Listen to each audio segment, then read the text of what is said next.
Hello दोस्तों, स्वागत है आपका हमारे YouTube channel code with Sachin पे।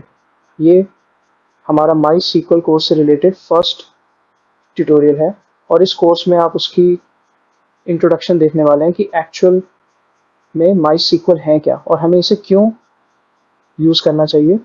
और तो आइए पहले समझते हैं माई सीक्वल है क्या।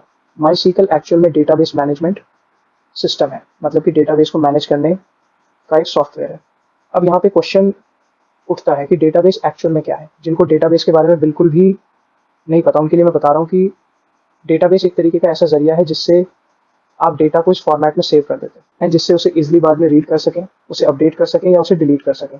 मैं यहाँ पर आपको रियल लाइफ एग्जांपल देता हूँ कि कैसे हम डेटाबेस को एक्चुअल लाइफ में यूज़ करते हैं। यहाँ देखिए, यहाँ पर हमारे पास एक फॉर्म है, इस तरह का फॉर्म आपने कहीं वेबसाइट्स पे भी देखा होगा या बैंक्स के अंदर देखा होगा या रेलवे बुकिंग पे या एयरलाइंस बुकिंग पे देखा होगा। मतलब कि जो भी ऐसा फॉर्म है इलेक्ट्रॉनिक फॉर्म में जो आप कंप्यूटर पे डेटा सेव करवा रहे हैं, वो डेटा सबमिट करने के बाद या तो आपके सर्वर पे जाता है या आपके सिस्टम पे ही कहीं पे सेव हो जाता है, कुछ इस तरीके के फॉर्मेट में।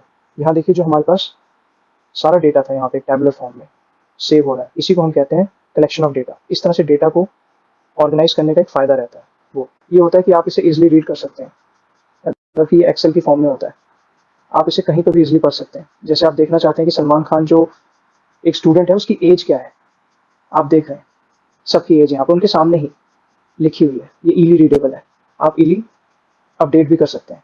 देखिए, जैसे यहाँ पर सरिता कुमारी है, आप उसकी एज जो है वो अपडेट करना चाहते हैं, जैसे 22, तो आप इजीली कर सकते हैं, या इसमें से कोई भी डेटा आप डिलीट करना चाहते हैं। तो इस तरह से जब भी हम किसी डेटा को ऑर्गेनाइज्ड वे में रखते हैं तो उसी को हम कहते हैं डाटाबेस। यहाँ पर मैंने आपको रियल लाइफ एग्जांपल दिया है डाटाबेस का, कि रियल लाइफ में डाटाबेस को हम कैसे रखते हैं। अब जैसा कि मैंने आपको बताया कि जो माई सीक्वल है वो डाटाबेस मैनेजमेंट सिस्टम है, मतलब कि एक तरीके का सॉफ्टवेयर है जो डेटाबेस को मैनेज करने में काम आता है। तो आइए देखते हैं वो वर्क कैसे करता है डेटाबेस के साथ। यहाँ देखिए, यहाँ पर मान लीजिए एक क्लाइंट का कंप्यूटर है और इसमें कोई भी वो फॉर्म फिल करता है या किसी भी जरिए से वो डेटा को कंप्यूटर के थ्रू डेटाबेस में सेव कराना चाहता है, तो वो सीधा सेव नहीं करा सकता डेटाबेस के अंदर। उसके लिए उसको चाहिए होता है एक सॉफ्टवेयर जिसे हम कहते हैं डीबीएमएस, मतलब कि डेटाबेस मैनेजमेंट सिस्टम। हमारे क्लाइंट साइड का जो डेटा होता है वो सबसे पहले जाता है डीबीएमएस के पास। मतलब कि जो भी इस तरीके का सॉफ्टवेयर होगा जो डेटाबेस को मैनेज कर सकता है, पहले उसके पास डेटा जाएगा, उसके बाद वो जाएगा डेटाबेस में सेव होने के लिए। और जब भी हम कभी डेटाबेस से वो डेटा दोबारा से कंप्यूटर पे देखना चाहते हैं तो उसको भी हम इली कर सकते हैं, उसमें भी डीबीएमएस जो है वो हमारी हेल्प करता है। तो यहाँ से आपको क्लियर हो रहा होगा कि जब भी हमने क्लाइंट साइड से डेटाबेस के बीच में कोई भी कम्युनिकेशन करनी है तो उसके लिए हमारे पास डीबीएमएस होना ज़रूरी है। वर्ल्ड में बहुत सारे पॉपुलर डीबीएमएस सॉफ्टवेयर आते हैं। देखिए, जैसे ऑरेकल है, वो वर्ल्ड में नंबर 1 डीबीएमएस सॉफ्टवेयर है। उसके बाद आता है माई माई सीक्वल जो है ये वर्ल्ड में second most popular DBMS system है। इसके अलावा माइक्रोसॉफ्ट सीक्वल सर्वर है, पॉसेल है और मोंगोडीबी है। ये यहाँ पर मैंने आपको वर्ल्ड में जो जितने भी 5 पॉपुलर डाटाबेस सिस्टम है वो उनकी आपको यहाँ पे एक लिस्ट दिखाई है। तो यहाँ से आपको क्लियर तो हो गया कि डीबीएम्स होता क्या है। अब यहाँ पे हम बात करते हैं अपने डाटाबेस की। हमारे पास यहाँ पे 2 तरीके के डेटाबेस होते हैं, एक होते हैं रिलेशनल डेटाबेस, एक होता है नो सीक्वल डेटाबेस। सबसे पहले हम यहाँ पे बात करते हैं रिलेशनल डेटाबेस की। जो रिलेशनल डेटाबेस सिस्टम होता है, इसमें जो जितना भी डेटा होता है वो बेसिकली टेबल्स के अंदर सेव होता है, अलग अलग टेबल्स के अंदर।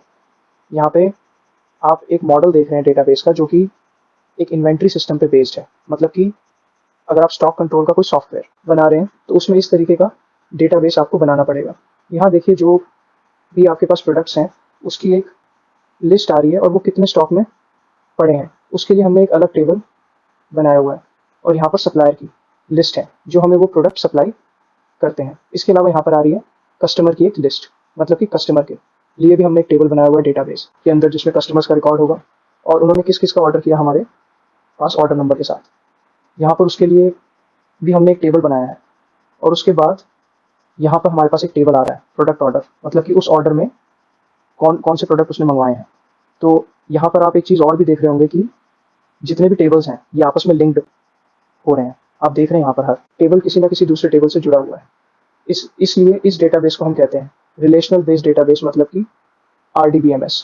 ये टेबल्स जो है ये डेटाबेस के अंदर क्रिएट कैसे करते हैं और इनके आपस में रिलेशन कैसे बनाते हैं, ये तो हम अपनी आगे आने वाली वीडियोस में सीखेंगे। यहाँ पर जस्ट मैं आपको मतलब बता रहा हूँ कि रिलेशनल डेटाबेस का मतलब क्या होता है। अब यहाँ पर हम दूसरी बात करते हैं कि जो हमारे रिलेशनल डेटाबेस होते हैं ये स्पेशल एक लैंग्वेज यूज़ करते हैं डेटाबेस से कम्युनिकेट करने के लिए, जिसे हम कहते हैं सीक्वल। सीक्वल मतलब स्ट्रक्चर्ड क्वेरी लैंग्वेज। आइए देखते हैं कि सीक्वल जो है ये हमारे डेटाबेस के साथ वर्क कैसे करती है। जैसा कि मैंने आपको पिछले मॉडल में बताया था कि जब भी हमने क्लाइंट साइड से डेटाबेस में कुछ भी सेव करवाना है तो हमें चाहिए होता है एक डेटाबेस मैनेजमेंट सिस्टम।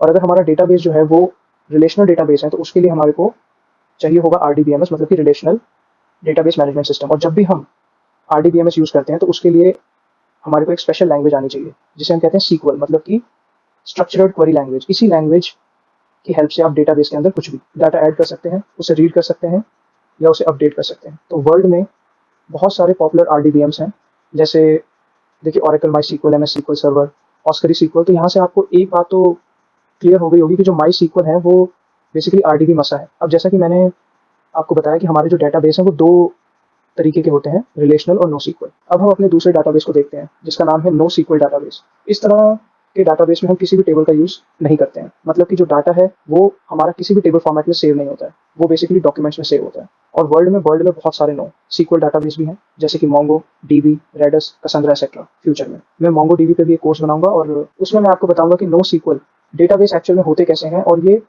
अलग से कैसे वर्क करते हैं। तो जैसा कि हम इस कोर्स में माई सीक्वल कर रहे हैं, तो आइए पहले समझते हैं माई सीक्वल को यूज़ करने के फ़ायदे क्या क्या हैं। देखिए, जो सबसे पहला फ़ायदा है वो है क्रॉस प्लेटफॉर्म, मतलब कि माई सीक्वल का जो भी आपने कोड करना है वो आप किसी भी प्लेटफॉर्म पे कर सकते हैं। मतलब कि किसी भी OS पे, बेशक वो विंडोज़ हो, मैक OS हो या लिनक्स हो, किसी पे भी आप माई सीक्वल का कोड कर सकते हैं और उसका डेटाबेस बना सकते हैं।